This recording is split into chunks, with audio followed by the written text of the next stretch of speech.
अस्सलाम वालेकुम, ये this is Jawad and welcome back to another video. तो आज की इस वीडियो में हम डिस्कस करेंगे कि मैथ्स का आपका जो क्लास 10 का पेपर है आपने उसको किस तरह अटेम्प्ट करना है ताकि आपके फुल मार्क्स आएँ। 75 में से 75 नंबर किस तरह आपने लेने हैं। पेपर को अटैम्प्ट किस तरह करना है। बच्चों को आता होता है पेपर लेकिन अटैम्प्ट गलत करके आ जाते हैं तो वहाँ पे उनके नंबर कट जाते हैं। एग्ज़ामिनर को समझ नहीं आती या वो कहते हैं हमारे पास जगह नहीं थी, ई शीट्स थी, ये था वो था, बहुत बहाने करते हैं बच्चे। तो आज मैं आपको दिखाऊंगा कि जो बच्चे फर्स्ट आते हैं वो किस तरह पेपर को अटैम्प्ट करते हैं, उनकी क्या अप्रोच होती है और आपने किस तरह पेपर को मज़ीद अटैम्प्ट करना है और अच्छे नंबर लेने हैं। तो यहाँ पे मैं आप लोगों के सामने पहले क्वेश्चन पेपर दिखा देता हूँ। आप लोग को ये क्वेश्चन पेपर भी देख लो। अगर आप लोगों ने पहले ये नहीं देखा तो इसको भी प्रिपेयर कर लो। ये एमसीक्यूज़ आपके सामने हैं। तो मैं डायरेक्टली सब्जेक्टिव पे आता हूँ क्योंकि एमसीक्यूज़ तो आप लोगों ने यहाँ ही हल करने हैं। अच्छा, एमसीक्यूज़ का भी बता दूँ। 10 क्लास के बच्चे हो, आप लोगों को पता तो होगा ही, पहली बार थोड़ा ही कर रहे हो।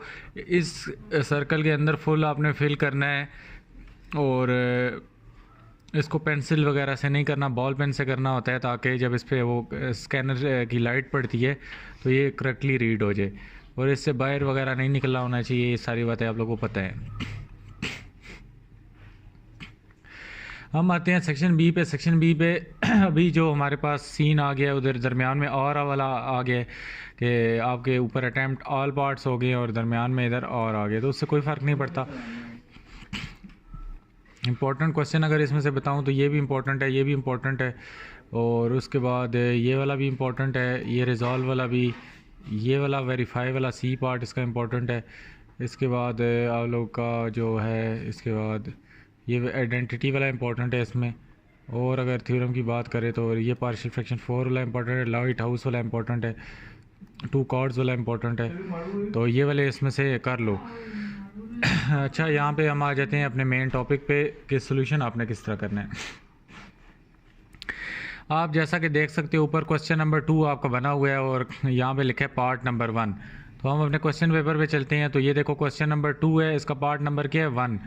तो और भी होगा तो वो उसका पार्ट नंबर 1 ही होगा। 25/12 वाला क्वेश्चन है। तो आपने इस तरह खूबसूरती से क्वेश्चन डायरेक्ट लिखने की कोई ज़रूरत नहीं है। क्वेश्चन आप लोगों का पहले से लिखा हुआ है, आप लिखो ना लिखो कोई फ़र्क नहीं पड़ता।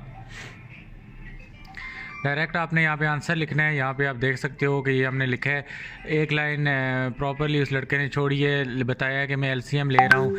इस तरह जो स्टेप्स हैं आप लोगों ने यहाँ पे प्रॉपरली करने हैं साफ़ सुथरे तरीके से। और जितनी जगह इसको मिली हुई थी आखिर में जो सोल्यूशन है इसने यहाँ पे लिख दी है। अच्छा, आपने एक और काम करना है, यहाँ पे सोल्यूशन को ब्लू मार्कर से लिखना है और उसके बाद ये क्वेश्चन ही उसने दोबारा लिखा है लड़के ने, तो ये भी आपने ब्लू मार्कर से लिख देना है। इसके बाद आप जो बाय एलसीएम लिखोगे ये भी ब्लू मार्कर से आप लोगों ने लिख देना है। और अगर हम नीचे आएँ तो यहाँ पे ये आप लोगों ने सोल्यूशन सेट जो है ये भी ब्लू मार्कर से लिखना है। और ये जो दो वैल्यूज़ निकली आई हैं, ये वाली हमारे पास जो दो वैल्यू आई हैं इनको भी आप ब्लू मार्कर से लिख दो तो बेहतर होगा आपके लिए। आगे चलें तो क्वेश्चन नंबर 2 का पार्ट 2 है। अगर आपको ये नहीं आता, अब तो आपने सारे ही करने हैं इसलिए ये कहानी ख़त्म हो गई।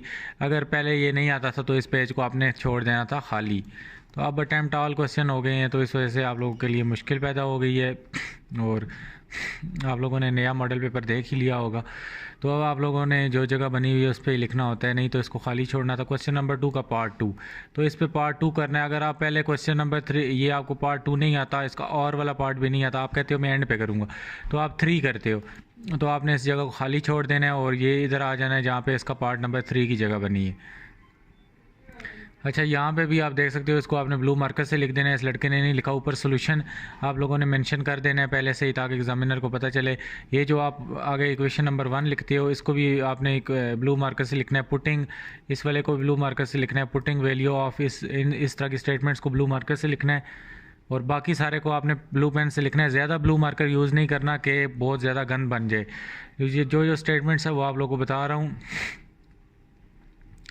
एट द एंड जो ये y=1 इस तरह वैल्यू निकली हैं, इनको भी ब्लू मार्कर से लिख दो ताकि एग्जामिनर को क्लियरली दूर से सोल्यूशन सेट भी जो है नज़र आ जाए। इसी तरह क्वेश्चन नंबर 2 का थर्ड जो पार्ट है ये अगेन आप लोगों ने क्वेश्चन लिखना है तो ब्लू मार्कर से सोल्यूशन। इसके बाद टेकिंग डिस्क्रिमिनेंट, इसको ब्लू मार्कर से कर दो। बाकी एंड वाला जो आपने का आंसर है ये ब्लू मार्कर से कर दो। क्वेश्चंस की आपके लिए काफ़ी ज़्यादा जगह है, ये देख लो, यहाँ पे आराम से क्वेश्चन हो जाता है। फजूल में अगर आप एक एक लाइन छोड़ोगे, हर जगह फजूल में नहीं छोड़नी। जिस तरह यहाँ पे टेकिंग डिस्क्रिमिनेंट है तो एक छोड़ सकते हो, लेकिन फजूल में जगह जगह लाइनें छोड़ोगे पेज छोटा पड़ जाएगा, तो आपसे नहीं हल होगा। इसी तरह किसी क्वेश्चन के दो पार्ट हैं, जिस तरह क्वेश्चन नंबर 2 के चौथे पार्ट के हमारे पास ए बी पार्ट है। ये आप देख सकते हो, इसका ए पार्ट है और यहाँ पे इसका बी पार्ट है। तो इसको आपने किस अप्रोच से हल करना है, यहाँ पे आप देख सकते हो ए पार्ट को आपने साइड पे मेंशन कर देना है और फिर इसको करना है, फिर इसका ब्लू मार्कर से इसका आंसर हाईलाइट कर देना है, फिर बी पार्ट करके करना है। या आप क्या काम कर सकते हो, अच्छा इसका सी पार्ट भी है। अगर इस तरह नहीं होता तो आपने दरमियान में डिवीजन कर लेनी है पेज के, इधर ए पार्ट कर लो, इधर बी पार्ट कर लो और नीचे सी पार्ट कर लो। इस तरह भी आप कर सकते हो, आप लोगों को अलाउ है। पेज आपके पास एक ही है, आप लोगों ने इस पेज से आगे नहीं जाना। अगेन आ गया क्वेश्चन नंबर 2 का 5वां पार्ट। जो इंपॉर्टेंट चीज़ें हैं, ये जिस तरह ए एक्स इक्वल टू एक्स के, ये आपने खुद लेट की हैं, इनको आप लोगों ने यहाँ पे पुटिंग वैल्यूज़ करके यहाँ पे इन चीज़ों को आपने देख लेना है और मार्कर से लिखना है। एट द एंड आप लोगों ने left hand side is equal to right hand side को भी ब्लू मार्कर से लिख देना है, और ये इस बच्चे ने नहीं लिखा हुआ। मैं इससे भी आप लोगों को इम्प्रूव्ड चीज़ें बता रहा हूँ। बाकी आप देख सकते हो कोई ख़ास इसकी प्रेजेंटेशन नहीं है, तो आप लोगों ने अपनी थोड़ी जहाँ पे ब्लू मार्कर यूज़ होता है वो सही करके प्रेजेंटेशन करके क्वेश्चन नंबर 2 इधर दरमियान में आप क्वेश्चन लिख सकते हो, कोई डिज़ाइन बना सकते हो, कुछ भी करके प्रेजेंटेशन को मज़ीद आप इम्प्रूव कर सकते हो। प्रेजेंटेशन वाइज इस लड़के का पेपर कोई इतना ख़ास नहीं है, आप लोग इससे ज़्यादा अच्छा कर सकते हो। ये लाइंस जो है कोशिश करो आपने स्केल से लगानी है, बेशक इनको छोड़ दो, पहले ये चीज़ें लिख लो, एंड पे स्केल से प्रॉपर लाइंस वगैरह लगा के सब कुछ करना है। मार्जिन लाइन की आपको कोई ज़रूरत नहीं है, इस पेज ही पहले ही छोटे हैं तो इन पर मार्जिन लाइन ना ही लगाओ तो ठीक है, इससे कोई फ़र्क नहीं पड़ता। अच्छा, यहाँ पे जिस तरह इस लड़के को ये क्वेश्चन नंबर 2 का ये पार्ट नहीं आता था, इसने थोड़ा सा देख के इसको काटा मार दिया, लेकिन अब आप लोगों ने तो सारे क्वेश्चन ही अटैम्प्ट करने हैं, इसलिए आप लोगों ने करना ही होंगे। इसके बाद देखो डायग्राम थ्योरम की बनानी है, तो ये देखो इसने अपने हाथों से ही कोशिश की है, तो आपने स्केल लेके खूबसूरती से बना लेनी है। और ये जो सर्कल है एक कंपास साथ ले जाना, जितना आपकी प्रेजेंटेशन अच्छी होगी। देखो प्रॉपरली आपने बताना है ये फिगर है इसकी, इसके बाद गिवन स्टेटमेंट को मार्कर से लिखना है, टू प्रूव को मार्कर से लिखना है, कंस्ट्रक्शन को मार्कर से लिखना है, फिर ये डब्बा बना लेना है प्रॉपरली ब्लू मार्कर से, और अंदर इसके सारा कुछ पेन से लिखना है। उम्मीद है ये आप लोगों को क्लियर हो गया होगा कहाँ ब्लू मार्कर यूज़ करना है और कहाँ ब्लू मार्कर नहीं यूज़ करना। फजूल में फार्मूले लिखते वक्त ब्लू मार्कर यूज़ करना है, और आंसर लिखते वक्त ब्लू मार्कर या ब्लैक वाला मार्कर लेके जा सकते हो, उसको भी यूज़ कर सकते हो। अगर आप लोगों को ये क्वेश्चन के 2 पार्ट होंगे, अब आपने अटैम्प्ट सारे करने होंगे, दोनों नहीं आते और बिल्कुल खाली छोड़ना चाहते हो तो पेज को खाली छोड़ दो या उस पर इस तरह एक काटा मार दो। तो इस तरह आप लोगों ने एक इस तरह का पेन से काटा पेंसिल से मार देना है कि ये मुझे नहीं आता। ये भी अगर नहीं आता, अगर दोनों पार्ट नहीं करना चाहते, बिल्कुल ही नालायक हो, तो यहाँ पे आप लोगों ने काटा मार देने। इसके बाद अगर हम नीचे आएँ तो आपका क्वेश्चन नंबर 4 लॉन्ग क्वेश्चन आ गए। अगेन क्वेश्चन लिखने की कोई ज़रूरत नहीं है, टाइम वेस्ट होगा आप लोग का। लिख सकते हो तो ठीक है, अगर नहीं लिखना चाहते तो ना लिखो, डायरेक्टली ऊपर ब्लू मार्कर से सोल्यूशन लिख के उसका आंसर स्टार्ट कर दो। इसके बाद ये देखो डायग्राम्स को प्रॉपरली आप लोगों ने कोशिश करना है कि एक स्केल साथ ले जाओ और उस पर आप लोगों ने करके बनाना है। आपकी डायग्राम देख के ही पता चल जाता है कि बच्चे को कितना आता है। ये एट द एंड देखो जो भी आंसर आता है उसको डब्बा बना के ब्लू मार्कर से लिखना है, हेडिंग्स प्रॉपर ब्लू मार्कर से आप लोगों ने करनी है। ये देख लो, ये वाला भी हमारे पास इंपॉर्टेंट थ्योरम है, ये आया हुआ है, और इसको भी देखो, इसने प्रॉपरली बच्चे ने इसकी डायग्राम बनाने की कोशिश की है। तो ये आप देख सकते हो ब्लू मार्कर का जहाँ जहाँ यूज़ करना है ये आप लोग को नज़र आ रहा है। ये भी आप लोगों के पास एक थ्योरम आया है मेजर आर्क और माइनर आर्क वाला, तो इधर भी आप वही अप्रोच यूज़ करोगे, डब्बे बनाओगे प्रॉपरली ब्लू मार्कर से सब कुछ करोगे। नीचे आप लोगों को ये ग्राफ आ गया, ग्राफ का मुझे नहीं लगता कोई क्वेश्चन है इधर 10 क्लास में, अगर होगा तो आप लोग यहाँ पे करोगे। अच्छा, रफ़ वर्क आपने यहाँ पे करना है, वहाँ पे साइड पे रफ़ वर्क नहीं करना, गंद नहीं बनाना। रफ़ वर्क के लिए अलग आपको जगह दी है, आपने यहाँ करना है, आपका बैड इंप्रेशन पड़ेगा। एग्जामिनर जब देखेगा रफ़ वर्क वाला सफ़ा खाली है और आपने ऊपर क्वेश्चंस के साथ इधर रफ़ वर्क और गंद नीचे इधर बनाया हुआ है फजूल, उसको डिस्ट्रैक्ट करने के लिए, तो उसको गुस्सा आ जाएगा और वो आप लोग को नंबर नहीं देगा। नंबर वो आपके काट भी सकता है। उसका मूड ख़राब हो गया तो उसने आपको रगड़ा लगा देना है और फिर आप लोग को पेपर बेशक रीचेक करवाते रहो, उसका कोई फ़ायदा नहीं होगा। इसी तरह रफ़ वर्क 2 के लिए अलग शीट दी है। रफ़ वर्क इतना किसी ने करना नहीं होता, तो एकदम आखिर में शीटें इसलिए दी हैं कि एकदम आप एंड पे पलट के रफ़ वर्क कर लो। आप कोई बच्चे कह रहे होंगे रफ़ वर्क के लिए कौन दरमियान में शीटें ढूंढे, ये एंड पे 2 शीटें दी हैं, इस पर ढेर सारा रफ़ वर्क करो अगर आप बहुत ज़्यादा लायक हो। एक और बच्चे का पेपर दिखा रहा हूँ जो कि सबसे बेस्ट मुझे लगा है, जिसने प्रेजेंटेशन वाइज अगर पहले बच्चे का पेपर आप देखो तो कोई सही नहीं है, जो कि मैं आप लोगों को इसमें मज़ीद चीज़ें बता चुका हूँ आपने क्या क्या करनी है। ब्लू मार्कर के साथ अगर आप ब्लैक ले जाओ तो इसकी आप लोगों के पास जो कॉम्बिनेशन है बहुत तगड़ी बन जाएगी।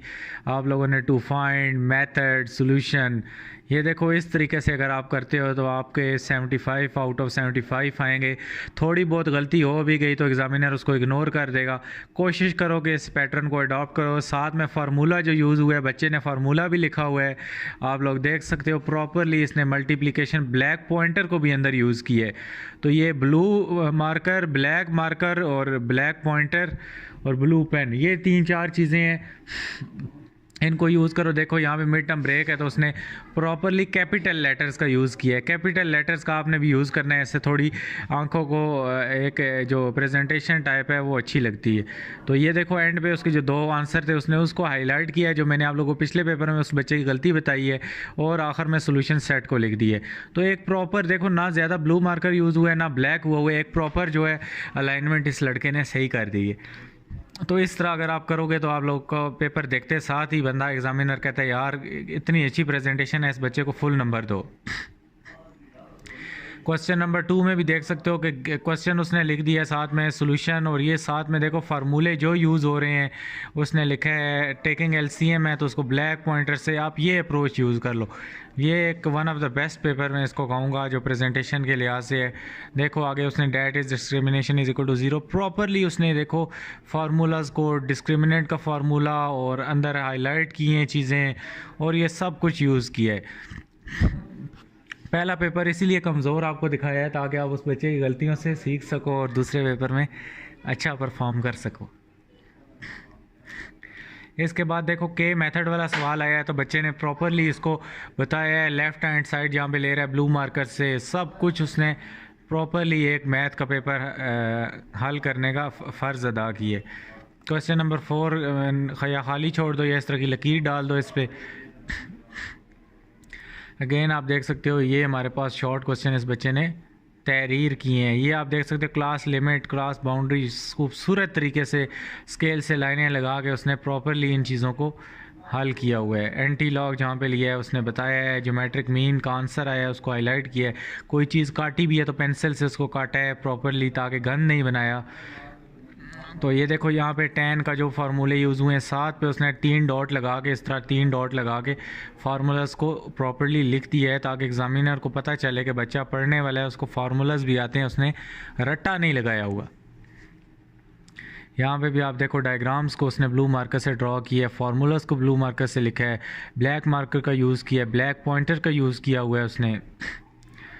ये आप डायग्राम चेक करो, इसने कितनी खूबसूरत तरीके से स्केल का यूज़ किया है, उसके बाद डॉटेड लाइंस का यूज़ किया है, और जो आपका सर्कल है ये प्रॉपरली उसने डी से तो नहीं बनाया, वो क्या नाम होता है कंपास से, लेकिन फिर भी बहुत ज़्यादा अच्छा है।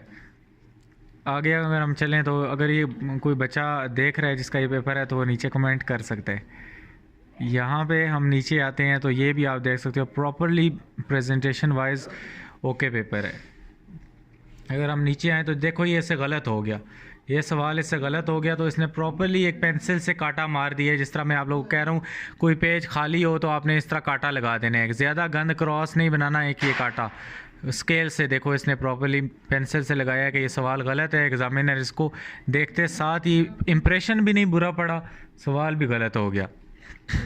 ये देखो ये भी इससे गलत हुआ, तो प्रॉपरली उस बच्चे ने पेंसिल से इसको काट दिया। यहाँ पे उसकी जो ऊपर इमेज बनता आ रहा है उस इमेज पे ज़रा बराबर भी ख़राश नहीं आई। यहाँ पे ये देख सकते हो diagrams, figure, statement, properly blue marker और कैपिटल लेटर्स का आपने यूज़ करना है। यहाँ पे ये आप देख सकते हो जहाँ जहाँ ब्लू मार्कर की यूज़ होती है वहाँ पे उसने की हुई है। ये भी आप देख सकते हो इसको। और अभी हम अगले बच्चे को देखते हैं। अच्छा, इसने रफ वर्क वगैरह इसने नई शीटें यूज़ की। ये इस बच्चे को देखो बिल्कुल ही इसने डिठाई से पेपर किया है। ये देखो दरमियान में लाइन लगा दी है लेकिन दरमियान में लाइन को यूज़ नहीं किया। ये गलती आपने नहीं करनी। जो आपको मैंने middle of the way paper दिखाया है उसको आपने फॉलो करना है। ये हरकत नहीं आपने करनी कि आप इधर क्वेश्चन कर लो, इधर आप RW रफ वर्क लिख दो। ये गलती नहीं करनी, बहुत गंदा इंप्रेशन पड़ेगा आप लोगों के पेपर पे। मैं भी चेक कर रहा होता तो काटा लगा देता। इस तरह के बच्चे का पता चल रहा है कि केयरलेस वर्क उसने किया है। थोड़ा बहुत ब्लू मार्कर को यूज़ किया, प्रॉपरली गंद मचा दिया है उसने। और ये भी आप उसकी हरकत देख सकते हो कि पूरा पेज खाली पड़ा है तो उसने ये स्पेस क्यों खाली छोड़ दी है। ये बहुत ही गलत अप्रोच है इस बच्चे की। यहाँ पे भी देखो गिवन लिख के भाई तुम एक लाइन छोड़ दो, नीचे उसको लिखो। उसने उधर ही घुसेड़ दिया है सब कुछ और गंद बना दिया है। तो ये देखो कितना गंद बन गया। लाइन भी दरमियान में जो लगाई है टेढ़ी मेढ़ी लाइन लगाई है। एग्जामिनर का देख के ही ये जहन बन जाता है कि यार ये बच्चा नॉन सीरियस है, केयरलेस है। आप लोगों की इमेज ही यहाँ से ख़राब होती है। आंसर गया बाढ़ में। फिर आप कहते हो हम तो सारा पेपर सही करके आए थे, पता नहीं हमारे जवाब क्यों नहीं सही होते। एग्जामिनर आपकी छोटी छोटी पर गलती पकड़ता है, कहता है इसकी मैं ऐसी की तैसी है, इसको तो मैं अभी यहाँ पर भी गलतियाँ फिर वो निकालने लग जाता है। उसका जो माइंड होता है वो आप लोगों से इंतकाम वाला पड़ जाता है। ये देख सकते हो आप, इसने ब्लू मार्कर को इतने गंदे तरीके से यूज़ किया है कि 2 लिख के फिर फाइंड का F स्मॉल लिख दी है। पता नहीं क्या करता रहा है ये बच्चा। तो बिल्कुल ये पेपर मुझे नहीं पसंद आया। आप खुद अंदाज़ा लगाओ यार। ये पहला पेपर दिखा रहा हूँ, दूसरा आप लोगों को मैं दिखा रहा हूँ। ये दूसरा पेपर मैं आप लोगों को दिखाया है। खुद आप लोग अंदाज़ा लगा लो। खुद आप लोगों की आंखें हैं, आप लोगों को खूबसूरत चीज़ का पता चलता है कि ये चीज़ अच्छी है या यार ये चीज़ अच्छी है। तो ये भी आप देख सकते हो यार, मुझे ये पेपर बिल्कुल नहीं पसंद आ रहा। एक्स्ट्रा क्वेश्चन ऊपर उसने लिख दिया है भाई, आसान कर दिया है उसने।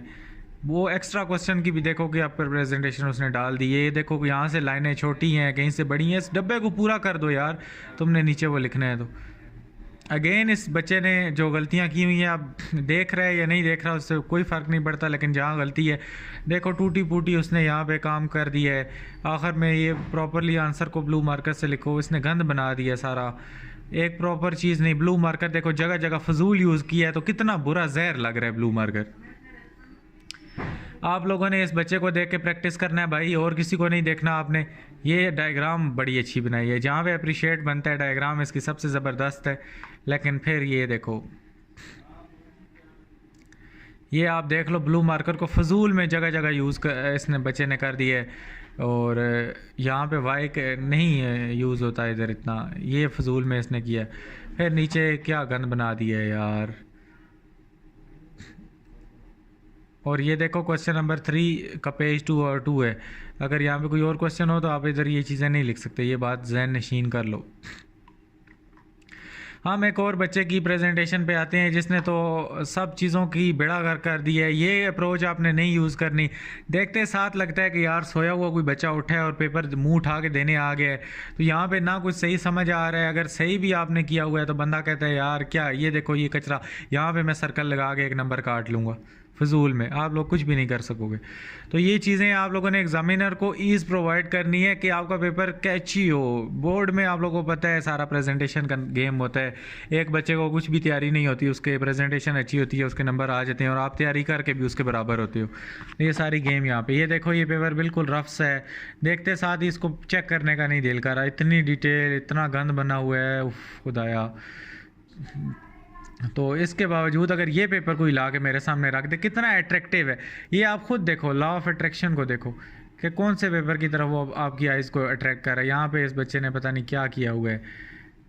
ये भी देखो, ये ब्लू मार्कर से नहीं लाइन लगानी, ब्लैक पेंसिल से लगानी है, और इस तरफ लाइन लगानी है। आप लोगों ने राइट से लेफ़्ट की तरफ जाना है, लेफ़्ट से राइट नहीं जाना। ये सारी साइकोलॉजिकल ट्रिक्स आपको बता रहा हूँ, आप लोगों ने यही फॉलो करनी है। ये आप देख सकते हो डायग्राम इसने कोई ढंग की बना दी, बाकी कुछ इसने किसी चीज़ का ख्याल नहीं रखा। ये काम भी नहीं करना, क्रॉस लगा देना है, वो खुदाया सिर्फ ये लाइन लगानी है सीधी लाइन स्केल से, क्रॉस नहीं मारने। ग्रो हो जाओ। अभी आप लोग मेरे चैनल पे देख रहे हो, मेरे स्टूडेंट्स हो, तो आप लोगों को ये चीज़ें नहीं करनी जो इन बच्चों ने फजूल में की हुई हैं। तो एक हमारे पास जो कॉपी निकली है इसमें से वो बेस्ट इसको मैं कहूँगा, बाकी सारी की सारी वर्स्ट हैं। हम जवाब नहीं देखते, जवाब सारे बच्चे ही सही लिख लेते हो। रफ़ वर्क अलबत्ता इसने कुछ ना कुछ कर दिया है। तो ये आपने रफ़ शीट को जिस तरह मर्ज़ी यूज़ करो, उससे कोई फ़र्क नहीं पड़ता। तो उम्मीद है आप लोग की जो आप लोग की कन्फ्यूजन है वो क्लियर होगी। और आप लोगों ने जो फॉलो करना है, इस पेपर को फॉलो करना है। इस पेपर का पीडीएफ किसी को चाहिए, इंस्टा पे आके मुझे मैसेज कर दो। यूट्यूब पे इतने ढेर सारे कमेंट्स आते हैं कि आप लोगों का कमेंट कहीं नज़र ही नहीं आता, वो गायब हो जाता है। तो ऊपर से और ज़्यादा कमेंट्स आ रहे होते हैं। बाय द वे यहाँ से इसको देख लो, इसका स्क्रीनशॉट ले लो 2-3। तो आप लोग इस तरह एक बार अब पेपर हल करो, ई शीटों का प्रिंट निकाल लो या अपने रजिस्टर पे इस तरह करोगे तब प्रैक्टिस। अगर सोचोगे कि मैं देख के वहाँ जाके इस तरह कर लूँगा, एब्सोल्युटली नॉट, आप लोग वहाँ पे इस तरह नहीं कर पाओगे। तो उम्मीद है वीडियो अच्छी लगी होगी। चैनल पे सब्सक्राइब कर लो, अपने दोस्तों के साथ ये लाजमी शेयर करो ताकि उनका भी पेपर अच्छा हो। अगर उनका भला सोचोगे तभी आपका पेपर अच्छा होगा। मिलता हूँ किसी और वीडियो में। अल्लाह हाफिज़, टेक केयर।